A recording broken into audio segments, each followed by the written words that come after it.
Alors concrètement, qu'est-ce que vous proposez ? Alors concrètement, ce que nous proposons l'armement létal de la police municipale, bien évidemment. Nous sommes les seuls à la proposer de manière récurrente. Une hausse de 20% de la police en tenue.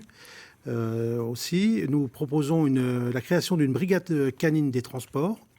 Nous proposons aussi un numéro d'appel Proxime Sécurité, où les gens peuvent appeler de manière anonyme pour faire constater une incivilité ou un problème récurrent d'insécurité au plus près de leur quotidien.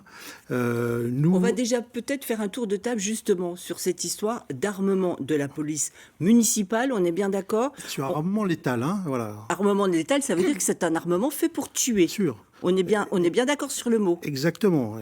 Quand je vois le quotidien et l'actualité dramatique, hein, nous étions cet après-midi parce qu'on a... Je tiens à le dire, on a distribué des tracts et on était au milieu de la population sous les teneurs de feu. Ça fait quand même une drôle d'impression. Madame Arnoux, vous, armement de la police municipale, vous en dites quoi et qu'est-ce que vous proposez pour la sécurité ?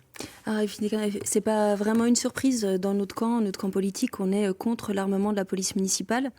Je vais commencer d'abord par adresser mes condoléances et ma sympathie à la famille de la victime. Oussine Akar, qui était un jeune homme, et rappeler ce que c'est que ces drames-là qui endeuillent des quartiers et qui touchent particulièrement les quartiers les plus populaires de notre ville, et notamment ici le quartier de Planoise. Donc je vais commencer déjà par poser ça. Je vais rappeler aussi que on est là face à Planoise à un cas très particulier qui est du grand banditisme, une guerre de territoire pour du trafic de drogue, et que ça, c'est le rôle de la police nationale, et c'est pour ça aussi qu'on a le préfet qui intervient, qu'on a des enquêtes de la police judiciaire, et que en fait ça, c'est le rôle de la police nationale, et qu'il ne faut pas saisir prétexte de ces drames pour parler d'un autre débat qu'est l'armement de la police municipale, parce que ce n'est pas le rôle de la police municipale que de lutter contre le grand banditisme. Et je voudrais qu'on parle de la sécurité et de la sûreté, qui est un droit, de manière plus générale et un peu plus englobante. La sécurité, la sûreté, ça englobe tout un ensemble de problématiques. On va déjà faire un tour de table sur cette question avec Anne Vigneault. Vous, l'armement de la police municipale, pour ou contre ? Moi, j'ai dit depuis le début qu'il n'était pas d'accord. Il n'était pas du tout adapté d'envisager une solution à la crise dans laquelle nous sommes. Nous sommes face à du banditisme, à la criminalité. Et du coup, on a besoin de grands professionnels, enquêteurs, renseignements généraux, des personnes qui interviennent fortement. On voit aujourd'hui la BRI qui est intervenue hier et qui a mis 15 personnes en garde à vue.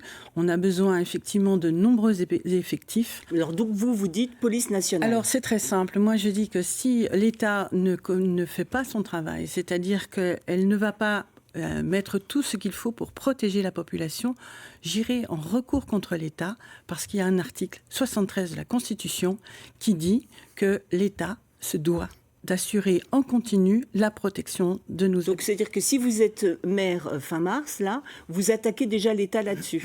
Je dis que dès à présent, l'État a fini par répondre à la demande qui était faite et par les habitants et par nous-mêmes sur l'importance d'augmenter les effectifs, d'augmenter les moyens humains et d'équipement. Et aujourd'hui, on voit que ça ne sera pas suffisant puisqu'il y a une guerre qui s'est déclenchée et on est très content qu'il y ait eu cette intervention, mais on aura besoin d'avoir une présence forte et en continu. Combien de personnes en plus, rapidement ? Il nous faut 40 personnes en plus. 40.